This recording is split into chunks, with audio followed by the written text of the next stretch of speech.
দাবি পূরণের আশ্বাসে জগন্নাথ বিশ্ববিদ্যালয়ের শিক্ষার্থীদের আন্দোলন প্রত্যাহার, দ্বিতীয় ক্যাম্পাস তৈরির প্রক্রিয়া শুরু, জানালেন ইউজিসি চেয়ারম্যান। ছাত্রদল নেতা শাম্য হত্যার বিচার চেয়ে শাহবাগ থানা ঘেরাও, প্রকৃত আসামিদের গ্রেফতারে শিক্ষার্থীদের 24 ঘন্টার আলটিমেটাম। রাজনৈতিক স্থিতিশীলতা ফিরিয়ে আনতে সরকারকে ব্যবস্থা নেওয়ার আহ্বান বিএনপির, ফ্যাসিবাদের দোসরদের দ্রুত বিচার চায় জামায়াত। ফারাক্কা বাঁধের দ্বিতীয় চুক্তির আগেই জাতিসংঘের কাছে অভিযোগ দায়েরের দাবি মঈন খানের, ফারাক্কা বাঁধ নিয়ে ডিকমিশনিং করার আহ্বান।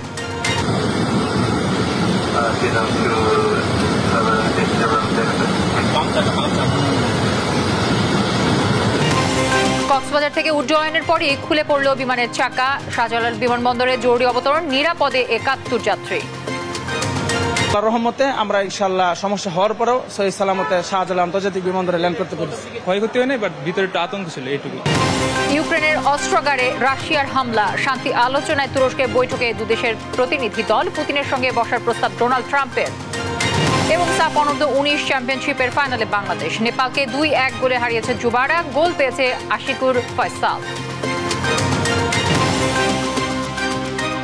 দর্শক, আমন্ত্রণ সংবাদ রাতে শুনছিলেন শিরোনামগুলো, সঙ্গে থাকছে আমি তানজিয়া চৌধুরী।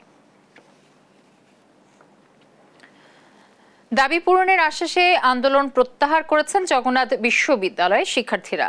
আগামীকাল থেকে ক্যাম্পাস খোলা থাকবে। শুক্রবার রাতে ইউজিসির চেয়ারম্যান অধ্যাপক ডক্টর এস.এম.এ. ফায়েজের আশ্বাসের প্রেক্ষিতে গণ অনশন ভাঙেন শিক্ষার্থীরা। এ সময় কাকরাইল মোড়ে জগন্নাথ বিশ্ববিদ্যালয়ে উপাচার্য সহ শিক্ষকরা উপস্থিত ছিলেন।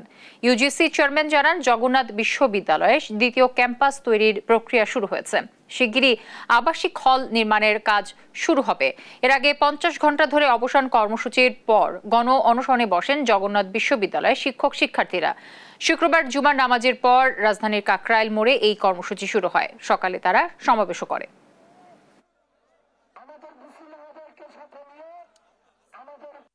আপনাদের নিশ্চয়তা দিচ্ছি, আজকে থেকে শুরু করে যেমন আগেও ছিল বলে আমার বিশ্বাস, এই বিশ্ববিদ্যালয় কর্তৃপক্ষ এবং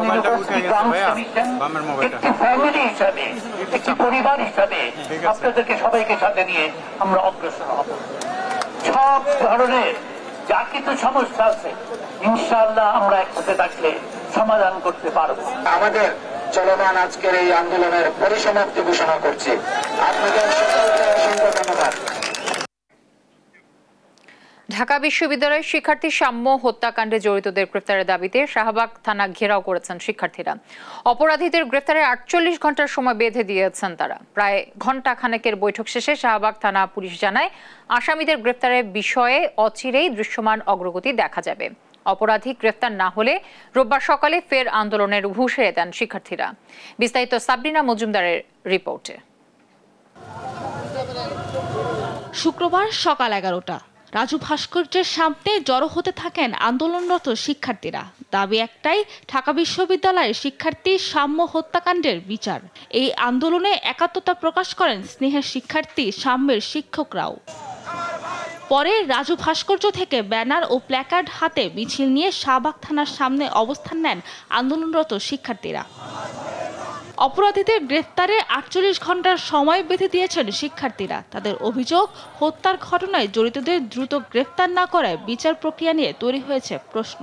সিসিটিভির যে ফুটেজ, ওই উদ্যানের সামনের, মন্দিরের সামনের, বাংলা একাডেমির সামনের, সমন্বিতা হসপিটালে খুনিরা যখন ট্রিটমেন্ট নিতে গিয়েছিল, সেই ফুটেজ এখন পর্যন্ত পুলিশ উদ্ধার করতে ব্যর্থ। এটিকে আর আমরা তাদের ওই লাল ফিতার ভেতরে বন্দি রাখতে চাই না। আমরা এই হত্যাকাণ্ডটি, যেটি শাম্য ভাইয়ের সাথে হয়েছে, রিসেন্ট হয়েছে, নতুন বাংলাদেশে নতুন বন্দোবস্ত হয়েছে, সেই হত্যাকাণ্ডের বিচার নিশ্চিত করে তবেই আমরা ঘরে ফিরবো। ইফেক্টিভ স্টেপ তাদের দিতে দেখি, তাহলে আমরা এরপরে আরো বেশি ডিরেক্ট অ্যাকশনে যাব। পরে শাহবাগ থানায় পুলিশের সঙ্গে বৈঠকে বসেন শিক্ষক ও ছাত্রদের একটি প্রতিনিধি দল। প্রায় ঘণ্টা খানেকের বৈঠক শেষে বের হয়ে গণমাধ্যমের সঙ্গে কথা বলেন তারা।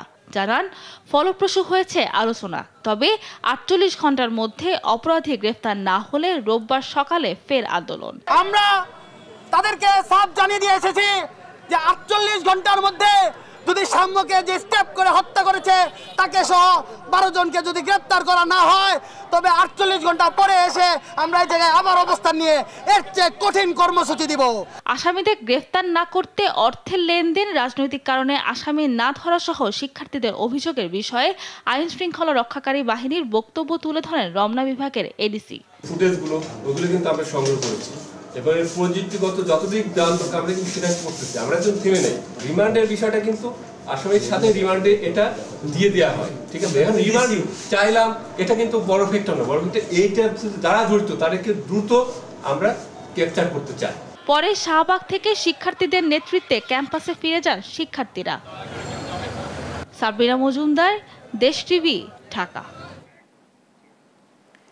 49 বছরেও ফারাক্কা বাঁধের জন্য যে আন্দোলন তা এখনো বহাল আছে মন্তব্য করে বিএনপির স্থায়ী কমিটির সদস্য আব্দুল মঈন খান বলেন, ফারাক্কা বাঁধের দ্বিতীয় চুক্তির আগেই জাতিসংঘের কাছে অভিযোগ দায়ের করতে হবে, আর ফারাক্কা বাঁধ নিয়ে ডিকমিশনিং করারও আহ্বান জানান তিনি। নিয়াজ মোর্শেদের রিপোর্ট। শুক্রবার বিকেলে কেন্দ্রীয় শহীদ মিনারে মাওলানা ভাসানীর ফারাক্কা লং মার্চ দিবস উপলক্ষে বাংলাদেশ ও যুক্তরাষ্ট্রের আন্তর্জাতিক ফারাক্কা কমিটি আয়োজন করে গণসমাবেশের। গণসমাবেশে অংশ নেয় বিভিন্ন রাজনৈতিক দলের কেন্দ্রীয় নেতারা। পাঠ করা হয় ফারাক্কাবাদ নিয়ে ঘোষণাপত্র। জাতিসংঘে উত্থাপন করতে হবে। বক্তারা বলেন, জাতিসংঘের কাছে ভারতের বিরুদ্ধে অভিযোগ করে তিস্তা ও ফারাক্কা সহ 54টি নদীর পানির ন্যায্য হিস্সা নিয়ে আসতে হবে। একেবারেই একটা হিন্দুত্ববাদের বীজ, এমনকি একটা এই বাঁধের মতো প্রকল্পে রাজনীতি যে কত জায়গায় বিরাজমান সেটা পরিষ্কার ভাবে এখন আমরা বুঝতে পারি। আমরা যে পানি চাই এটা কি ভারতের দয়ার কোনো ব্যাপার? এটা কোনো দয়া দাক্ষিণ্যের কোনো ব্যাপার না। আমরা বহু আগে বলেছি, ভারতে আমরা কেউ প্রতিবেশী বদলাতে পারবো না। সমতা, ন্যায্যতা, সমঅংশীদারিত্বের ভিত্তিতে, মর্যাদার ভিত্তিতে ভারতের সাথে যাবতীয় দ্বিপাক্ষিক সংকটের আমরা সমাধান করতে চাই। 24-এর পরে আমি বলবো যে আরেকটা সুযোগ আমাদের এসেছে, খেলায় যাতে এই সুযোগটা আমরা নষ্ট না করি। এ সময় বিএনপির স্থায়ী কমিটির সদস্য আব্দুল মঈন খান বলেন, ফারাক্কাবাদ বাংলাদেশের জন্য মরণ ফাঁদ। দ্বিতীয় চুক্তির আগেই জাতিসংঘের কাছে ভারতের বিরুদ্ধে ফারাক্কাবাদ নিয়ে অভিযোগ দায়ের করতে হবে। আগামী 12ই ডিসেম্বর 2026 সালে সমাপ্ত হবে এবং সেটি একটি দ্বিতীয় কারণ এবং আমাদের পক্ষে একটি দ্বিতীয় চুক্তি, যেটা ব্যবহার করে আমরা এখনই তাৎক্ষণিকভাবে আর কোনো বিলম্ব না করে জাতিসংঘে এই সমস্যাটি নিয়ে যেতে পারি। এ সময় তিনি ফারাক্কাবাদ নিয়ে ডিকমিশনিং করারও আহ্বান জানান। নিয়াজ মোর্শেদ, দেশ টিভি, ঢাকা। ফারাক্কা বাংলাদেশে কারবালা তৈরি করেছে বলে মন্তব্য করেছেন অন্তর্বর্তী সরকারের মৎস্য ও প্রাণী সম্পদ উপদেষ্টা ফরিদা আখতার। শুক্রবার বিকেলে রাজশাহী কলেজে ঐতিহাসিক ফারাক্কা লং মার্চের 49 বর্ষপূর্তি উপলক্ষে আয়োজিত অনুষ্ঠানে যোগ দিয়ে সাংবাদিকদের প্রশ্নের উত্তরে তিনি কথা বলেন, পানির ন্যায্য হিস্সা না পাওয়ার কারণে বাংলাদেশ ক্ষতির সম্মুখীন হয়েছে। ন্যায্য হিস্সা আদায়ে সরকার তৎপর। এর আগে রাজশাহী কলেজ থেকে র্যালি বের হয়ে শহরের প্রধান সড়ক ঘুরে একই স্থানে গিয়ে শেষ হয়।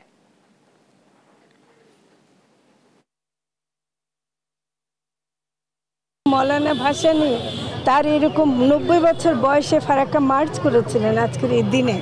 আমরা সেই হিস্সা আদায় করব। আমরা সেটার জন্য ভারতের সাথে তো আমরা চুক্তি আবার করছি, সাইন করব এবং সে দরকার হলে যদি আমরা ঠিকমতো না পাই আমরা এটা আন্তর্জাতিকভাবে এটা নিয়ে যাব। কক্সবাজার বিমানবন্দর থেকে ছেড়ে আসা বাংলাদেশ বিমানের একটি ফ্লাইটের চাকা খুলে নিচে পড়ে যাওয়ার ঘটনা ঘটেছে। বিমানটি শিশু সহ মোট 71 জন যাত্রী নিয়ে শুক্রবার দুপুর 2:30টায় হযরত শাহজালাল আন্তর্জাতিক বিমানবন্দরে অবতরণ করে। যাত্রী ও ক্রুরা সবাই সুস্থ ও নিরাপদ রয়েছেন বলে জানা গেছে। ইউসুফ ভুইয়া রিপোর্ট। হঠাৎ করেই সংবাদ আসলো, বিমান বাংলাদেশের উড়ন্ত অবস্থায় একটি চাকা খুলে গেছে। চারদিকে শুরু হলো আতঙ্ক। সামাজিক যোগাযোগ মাধ্যমে সবাই আতঙ্কিত হয়ে বিমানে থাকা সবার জন্য দোয়া করতে লাগলো, যেন নিরাপদে গন্তব্যে পৌঁছাতে পারে সবাই। রাডার থেকে উদ্ধার করা হয়। শুক্রবার দুপুর 1:20 কক্সবাজার বিমানবন্দর থেকে ছেড়ে আসা ঢাকাগামী বাংলাদেশ বিমানের একটি ফ্লাইটের চাকা খুলে যায়। বিমানটিতে শিশুসহ মোট 71 জন যাত্রী ছিলেন। কক্সবাজার বিমানবন্দর থেকে ঢাকার উদ্দেশ্যে রওনা করে বিজি 436 ফ্লাইটটি। উড্ডয়নের পরপরই পাইলট ঢাকার এয়ার ট্রাফিক কন্ট্রোলকে জানান তিনি জরুরি অবতরণ করতে চাচ্ছেন। পাইলটের বার্তা পাওয়ার পরপরই ঢাকার হযরত শাহজালাল আন্তর্জাতিক বিমানবন্দর জরুরি অবতরণের জন্য প্রস্তুতি নেয়। পরে শেষ পর্যন্ত ক্যাপ্টেনের অসাধারণ বীরত্বে বিমানটি নিরাপদে ঢাকার হযরত শাহজালাল বিমানবন্দরে অবতরণ করে। আল্লাহর রহমতে আমরা ইনশাআল্লাহ সমস্যা হওয়ার পরেও সহি সালামতে শাহজালাল আন্তর্জাতিক বিমানবন্দরে ল্যান্ড করতে পেরেছি। পাইলট বলছে যে সমস্যা নাই, পরে একটু 20-25 মিনিট পরে ল্যান্ড হয়েছে আর কি, ঘুরান পারছে আকাশে, ঘুরান পেরে পরে ঘুরে আর কি ল্যান্ড হয়েছে। সবাই ক্ষয়ক্ষতি হয় নাই, বাট ভিতরে একটু আতঙ্ক ছিল এইটুকু। 10 মিনিটের মতো এরকম আসছিল ল্যান্ড করার সময় ল্যান্ডটা ঠিক মতো করতে পারে নাই, 10 মিনিট পরে ল্যান্ড করছে। দুর্ঘটনা এড়াতে বিমানটি অবতরণের আগ থেকেই অ্যাম্বুলেন্স ও ফায়ার সার্ভিসের গাড়ি অবস্থান নেয় রানওয়েতে। প্রস্তুত ছিলেন বিমানবন্দরের কর্মীরাও। ইউসুফ ভুঁইয়া, দেশ টিভি, ঢাকা। দেশের রাজনৈতিক স্থিতিশীলতা ফিরিয়ে আনতে বিএনপি রিকনসিলিয়েশন কমিশনের ধারণা দিয়েছে বলে জানিয়েছেন বিএনপির স্থায়ী কমিটির সদস্য সালাউদ্দিন আহমদ। আর গেল 16-17 বছর রাজনীতিতে ভালো মানুষ আসার ব্যবস্থা ধ্বংস করে দেয়া হয়েছিল দাবি করে বাংলাদেশ জাতীয় পার্টি বিজেপির আন্দালিব রহমান পার্থ বলেছেন, ভালো মানুষ ও ভালো নেতৃত্বই পারে মৌলিক অধিকার নিশ্চিত করতে। সাইফুর রিপনের রিপোর্ট। খুলনার প্রেস ক্লাব মিলনায়তনে শিক্ষা, স্বাস্থ্য, মৌলিক অধিকার নিশ্চিতে তারুণ্যের ভাবনা বিষয়ক সেমিনারের আয়োজন করে বিএনপির 3 অঙ্গ সংগঠক জাতীয়তাবাদী ছাত্রদল, যুবদল ও স্বেচ্ছাসেবক দল। সেমিনারে ভবিষ্যৎ দেশ গঠনে তরুণদের ভাবনা নিয়ে খোলামেলা জবাব দেন বক্তারা। এ সময় বিজেপি চেয়ারম্যান বলেন, ভালো নেতৃত্বই পারে মৌলিক অধিকার নিশ্চিত করতে। যখন এই দেশে ভালো ছেলেমেয়েরা রাজনীতিতে আসবে, ভালো নেতৃত্ব আসবে, যে নেতৃত্ব বিশ্বাস করে যে তুমি আমার বিরুদ্ধে কথা বলতে পারো এবং সেই কথা বলার অধিকার রক্ষার জন্য দরকার পড়লে আমি আমার জীবন দিয়ে দেব, কিন্তু সেই অধিকার তোমার থাকতে হবে, এই মানসিকতার নেতৃত্ব যখন আসবে তখন মৌলিক অধিকার রক্ষিত হবে। প্রশ্নের জবাবে বিএনপির স্থায়ী কমিটির সদস্য সালাউদ্দিন আহমদ কথা বলেন রিকনসিলিয়েশন কমিশন নিয়ে। আমরা স্থিতিশীল রাজনৈতিক পরিস্থিতি এবং দেশের স্থিতিশীলতা চাই বলেই বিশ্বের অন্যান্য দেশে গণ অভ্যুত্থান এবং বিপ্লব পরবর্তী পরিস্থিতিতে যে সমস্ত মডেল উত্থাপন করা হয় তার একটি হচ্ছে ট্রুথ কমিশন অথবা ন্যাশনাল রিকনসিলিয়েশন এবং ন্যাশনাল রিকনস্ট্রাকশন কমিশন অথবা ন্যাশনাল রিকনসিলিয়েশন কমিশন, যাই আমরা বলি সেটা আমরা ধারণাটা দিয়েছি। এ সময় তারুণ্যের রাজনৈতিক অধিকার প্রতিষ্ঠায় শনিবার সমাবেশ সফল করতে সার্বিক প্রস্তুতির কথা জানান যুবদলের সভাপতি।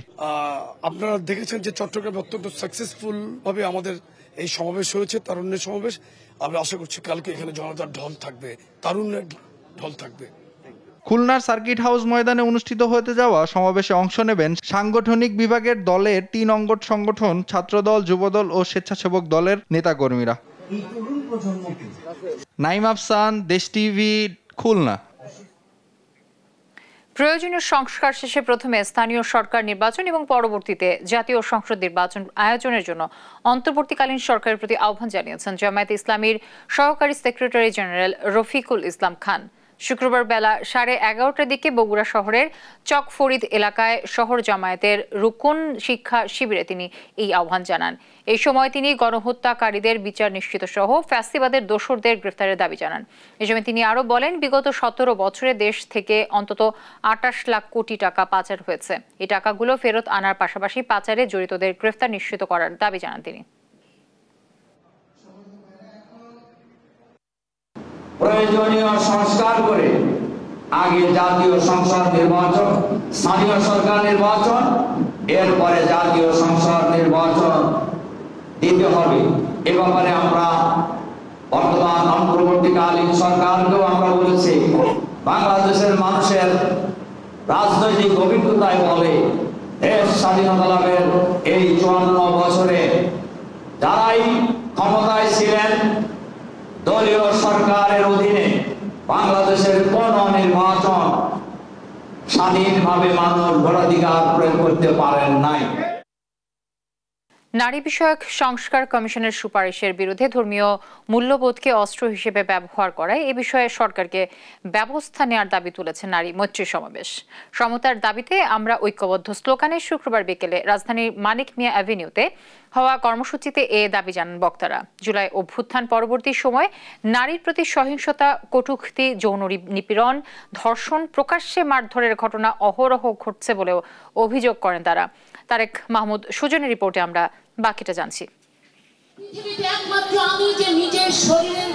নারীর প্রতি সহিংসতা, কটূক্তি, যৌন নিপীড়ন, ধর্ষণ, প্রকাশ্যে মারধর, আন্দোলনে বাধা ও নারী সংস্কার কমিশনের প্রতিবেদনের বিরুদ্ধে গুজব ও অপপ্রচারের প্রতিবাদে শুক্রবার বিকেলে রাজধানীর মানিক মিয়া এভিনিউতে অনুষ্ঠিত হয় নারীর ডাকে মৈত্রী যাত্রা। সমতার দাবিতে আমরা ঐক্যবদ্ধ স্লোগানে এতে বিভিন্ন বাম সংগঠনের পাশাপাশি অংশ নেন শ্রমিক, শিক্ষক, শিক্ষার্থী, সাংস্কৃতিক কর্মী, চা বাগানের শ্রমিক, যৌনকর্মী, হিজড়া, ক্ষুদ্র নিগোষ্ঠী সহ বিভিন্ন শ্রেণী পেশার মানুষ। এ সময় নানা সাংস্কৃতিক আয়োজন, ব্যানার, ফেস্টুনের মাধ্যমে দাবি দাওয়া তুলে ধরেন নারীরা, পাঠ করেন ঘোষণাপত্র। এতে বলা হয় নারী বিষয়ক সংস্কার কমিশনের সুপারিশের বিরুদ্ধে ধর্মীয় মূল্যবোধকে অস্ত্র হিসেবে ব্যবহার করা হচ্ছে। এ বিষয়ে সরকারকে ব্যবস্থা নেয়ার দাবি জানান তারা। দেশবাসীর সামনে উদ্দেশ্য প্রণোদিতভাবে ভ্রান্ত ধারণা উপস্থাপন করা হচ্ছে। জনসমক্ষে কমিশনের সদস্যদেরকে জঘন্যভাবে অবমাননা করা হচ্ছে। সরকারের নিজের তৈরি করা নারী বিষয়ক সংস্কার কমিশনের সদস্যদের উপর এ ধরনের ন্যাক্কারজনক আক্রমণের পরেও সরকার কোনো ব্যবস্থা নেয়নি। এছাড়া আসন্ন নির্বাচনে শতকরা 33% নারী প্রার্থী নিশ্চিত এবং নারী ও প্রান্তিক জনগণের শিক্ষা, স্বাস্থ্য, সামাজিক অর্থনৈতিক ক্ষমতায়নে সরকারকে পদক্ষেপ নেওয়ার আহ্বান জানানো হয়। এখনো একই কাজে নারীরা পুরুষের চেয়ে কম মজুরি পান। দলিত, হরিজন ও আদিবাসী নারীরা জাতিগত নিপীড়নের শিকার হন। বাংলাদেশের শতকরা 96% নারী আজও ভূমির মালিকানা থেকে বঞ্চিত। এশিয়ায় বাল্যবিবাহের শীর্ষে রয়েছে বাংলাদেশ। আমরা লড়ছি নারীর ভূমিকা অধিকার প্রতিষ্ঠার জন্য। আমরা চাই কৃষক হিসেবে তার পূর্ণ স্বীকৃতি। আমরা চাই শিক্ষা, স্বাস্থ্যসেবা ও বাসস্থানের অধিকার। চাই যৌন ও প্রযোজন ক্ষেত্রে নিজের সিদ্ধান্ত নিজে নেওয়ার অধিকার। পরে একটি মিছিল খামারবাড়ি মোড় ঘুরে পুনরায় মানিক মিয়া এভিনিউতে গিয়ে শেষ হয়।